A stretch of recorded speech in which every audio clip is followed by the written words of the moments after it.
तदीय पाग पंकजम नमामि देवी नर्मदे। माँ नर्मदा मोक्ष दाहिनी है। ये मध्य प्रदेश की जीवन रेखा कही जाती है। माँ नर्मदा के दर्शन मात्र से ही मोक्ष मिलता है, ऐसी मान्यता है। और माँ नर्मदा जो है मात्र नदी नहीं है, इसका हर कंकड़ संकर के रूप में माना जाता है। आज नर्मदा महोत्सव होने के कारण यहाँ पर भक्तिमय हो गया है। यह नर्मदा घाट जो जबलपुर का गौरी घाट है, इस घाट में लोग बड़ी मात्रा में आ रहे हैं और पूजा पाठ कर रहे हैं। आज देख रहे हैं आप कि लोगों में भक्तिमय हो गया है। यह घाट जो नर्मदा का गौरी घाट है, इसी तरह पूरे मध्य प्रदेश में 20 जिलों से मां नर्मदा गुजरती हैं, इसलिए इसे जीवन दायिनी मां नर्मदा कहा गया है। यह जीवन रेखा के रूप में जानी जाती है मध्य प्रदेश में। और आप देख रहे हैं कि कितना भक्तिमय माहौल है। लोग आते हैं मां नर्मदा को स्नान कर और उनका पूजन अर्चन करते हैं। तो आइए जानते हैं भक्तों से वह क्या कहते हैं मां नर्मदा को लेकर। आप देख रहे हैं कि लोग मां नर्मदा के किस तरह पूजा अर्चन कर रहे हैं और उनका जो इस मां के प्रति समर्पण है, क्योंकि यह जीवनदायिनी है मां नर्मदा। तो आइए लोगों से बात करते हैं कि ये जो भक्तगण आए उनका क्या कहना है। आज नर्मदा जयंती है, क्या कहेंगे आप? नर्मदा जयंती के शुभ अवसर पर ये कहेंगे कि नर्मदा माता सबके कष्ट हरती हैं और हम बहुत सौभाग्यशाली हैं कि हम जबलपुर से हैं और नर्मदा माता को जितना ज्यादा हो उतना ज्यादा स्वच्छ रखें। और ये देखिए इनका कहना है कि स्वच्छ भी रखना चाहिए मां नर्मदा को। जीवनदायिनी नर्मदा के भक्त जब पूजा कर रहे हैं, तो आइए भक्तों से जानते हैं क्या कहेंगे। इस नर्मदा जयंती पर आपका क्या कहना है? जय मां नर्मदे। चूंकि मैं जबलपुर की हूँ और मैं यहाँ जब माता नर्मदा के दर्शन करने के लिए आती हूँ, परंतु आज माता नर्मदा जयंती है आज, और साल भर में सभी भक्त मां नर्मदा के दर्शन करने आते हैं। और चूंकि हम जबलपुर के निवासी और हम आज बहुत गौरवान्वित है कि मां नर्मदा के दर्शन करने के अवसर हमें प्राप्त हुए, और समस्त श्रद्धालुओं से भी निवेदन है कि वो मां नर्मदा के आके दर्शन करें। और ऐसी मान्यता है कि यहाँ पर जिस तरह माँ गंगा के दर्शन करने से जो लाभ हमें मिलता है, वही माँ नर्मदा के दर्शन करने से ही प्राप्त होता है। जय मां नर्मदे। नर्मदा का मनमोहक दृश्य तो आप देख ही रहे हैं, साथ में आइए बात करते हैं नर्मदा जी की क्या महत्व है और नर्मदा जी के दिन का क्या महत्व है। आइए पंडित ओमकार हैं जो आरती के संस्थापक हैं, उनसे बात करते हैं कि आज उनसे पूछते हैं कि आज नर्मदा जी का क्या महत्व है। आप क्या महत्व है आज पंडित जी? सप्तकल्प छये छीणे नामृता तेन नर्मदा। भगवती मां नर्मदा हम सबके जीवन का आधार, मध्य प्रदेश वासियों के जीवन का आधार, और असंख्य जन जो भगवती मां नर्मदा के तट पर निवासरत हैं और जिनका जन्म हुआ है, उन सब का पालन पोषण का संपूर्ण आधार भगवती मां नर्मदा से है। और हम ये देखते हैं कि जब हम गंगा जी में 7 बार स्नान करते हैं, सरस्वती जी में, गंगा जी में, वो मां नर्मदा के केवल दर्शन मात्र से वो पुण्य की हमें प्राप्ति हो जाती है। भगवान शिव को अगर हम प्रसन्न करना चाहें तो हमें सर्वप्रथम भगवती मां नर्मदा की पूजन करना चाहिए, मां नर्मदा को प्रसन्न करना चाहिए। ऐसी हमारी भगवती मां नर्मदा जिनका आज प्रकट महोत्सव है, बहुत ही आह्लादित हैं हम सब।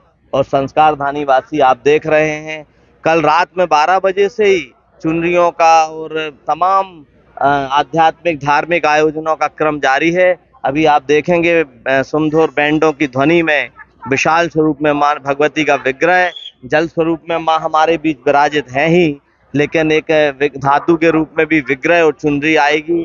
संपूर्ण पूजन अनुष्ठान प्रारंभ होंगे।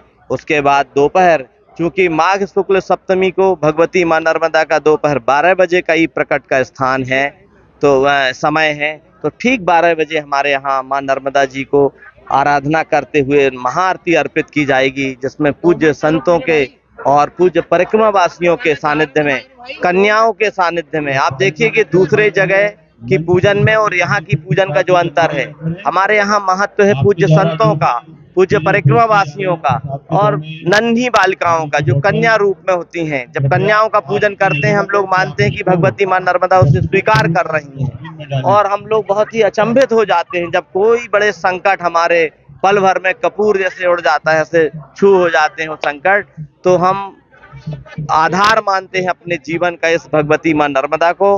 और ऐसी भगवती मां नर्मदा के प्रकट महोत्सव की संस्कारधानी वासियों को अनंत शुभकामनाएं। ये थे ओमकार तिवारी जी, जो यहाँ के ओमकार दुबे जी, जो यहाँ के पंडित भी हैं। आइए बात करते हैं, आपको बता दें कि नर्मदा ही एक ऐसी नदी है जिसकी परिक्रमा की जाती है, और पूरे परिक्रमा जहाँ से नर्मदा जी निकलती है वहां से इस परिक्रमा की जाती है, और जहाँ पर ये समुद्र में खंभात की खाड़ी में मिलती है वहां से पूरा एक सर्कल बना के इसकी परिक्रमा की जाती है। तो आइए बात करते हैं परिक्रमा वासियों से कि वह क्यों इसकी परिक्रमा करते हैं, क्या कारण है आपका परिक्रमा करने के पीछे, क्या महत्व आप मानते हैं, कैसे होती है, ये संक्षेप में बताएं। सबसे पहले तो मां नर्मदा का जन्मोत्सव के लिए बहुत बहुत शुभकामनाएं। और नर्मदा परिक्रमा, सारे तीर्थ एक बार, नर्मदा परिक्रमा एक बार, इससे करने से मोक्ष प्राप्त होता है। ये परिक्रमा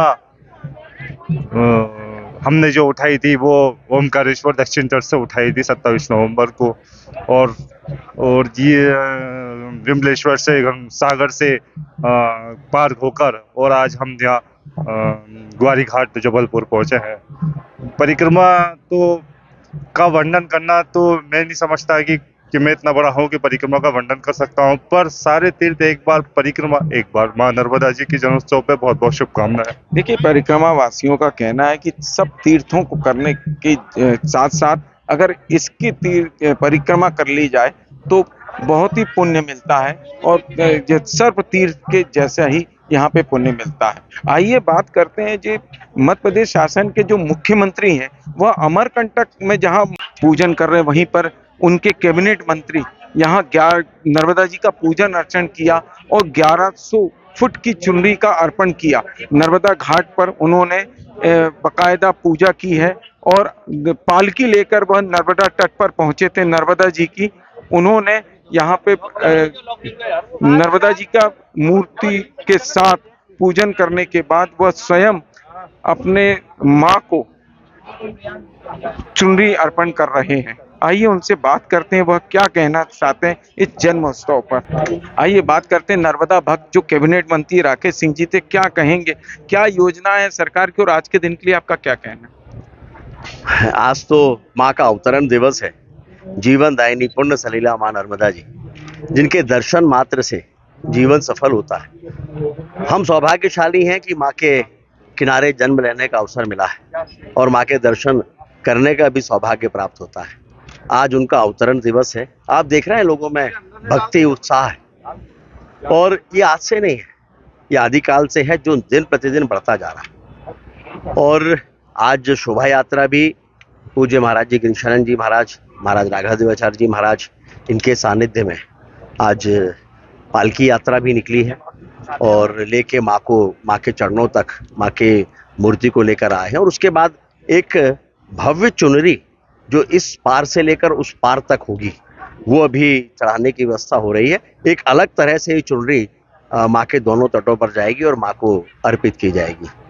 आज दिन है माँ को स्मरण करने का, लेकिन आज दिन है माँ को स्वच्छ और साफ रखने के संकल्प लेने का भी। और इसलिए इस बार तय किया कि इस बार चूंकि तट पर भीड़ होती है, तो तय किया था हम सभी ने मिलकर कि रेलवे स्टेशन के पास से, बल्कि और पहले से, अवधपुरी कॉलोनी के पास से, वहाँ रेत नाक के पास से गाड़ियाँ सब वहीं रोक दी जाएंगी। मैंने कहा था कि मैं भी पैदल ही आऊँगा, और मैं पैदल ही आया हूँ, पैदल ही वापस जाऊँगा, ताकि यहाँ पर अव्यवस्था ना हो, कोई वीआईपी मूवमेंट के कारण किसी तरह की अवस्था का सामना लोगों को ना करना पड़े। इसीलिए हमने तय किया है कि पैदल आएंगे और पैदल जाएंगे। और उसके साथ साथ तटों की स्वच्छता के लिए बड़ी संख्या में श्रद्धालु जन, भंडारे, ये लोग वो हैं जो चाहते हैं कि जो श्रद्धालु आ रहे हैं, आज तो 5 लाख से ज्यादा लोग यहाँ पर होंगे, तो उन सब श्रद्धालुओं को प्रसाद भी माँ का मिले, तो ये बहुत सेवा करते हैं, भंडारे वितरण करते हैं उनका। तो उनसे भी निवेदन किया और उन सब ने सहर्ष स्वीकार किया कि यहाँ गंदगी ना हो, इसलिए भंडारों का स्थान भी थोड़ा दूरी पर तय किया है।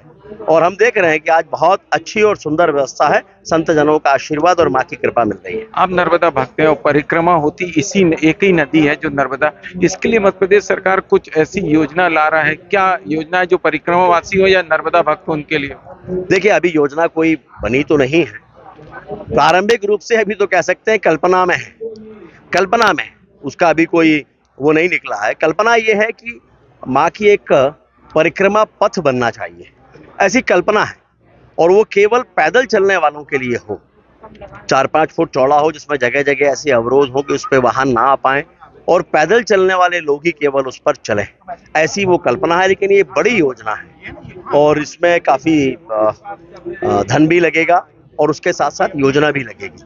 तो ये तो अभी कल्पना है, इसलिए मैंने कहा कि सरकार का योजना का हिस्सा भी नहीं है, ये अभी मात्र कल्पना में है। आगे उसके बारे में विचार करते हैं, देखते हैं किस तरह की स्थितियां बनती हैं, उसके अनुसार आगे निर्णय करेंगे। ये थे राकेश सिंह जी जो कैबिनेट मंत्री थे। उनका कहना है कि एक कल्पना है उनकी कि किस तरह परिक्रमा वासियों को आराम से उनकी परिक्रमा हो सके, इसको लेके परिक्रमा की है कैबिनेट मंत्री ने। और भारत सरकार के साथ साथ प्रदेश सरकार भी उसमें सहयोग करेगी। धीरज शाह, MP तक, जबलपुर।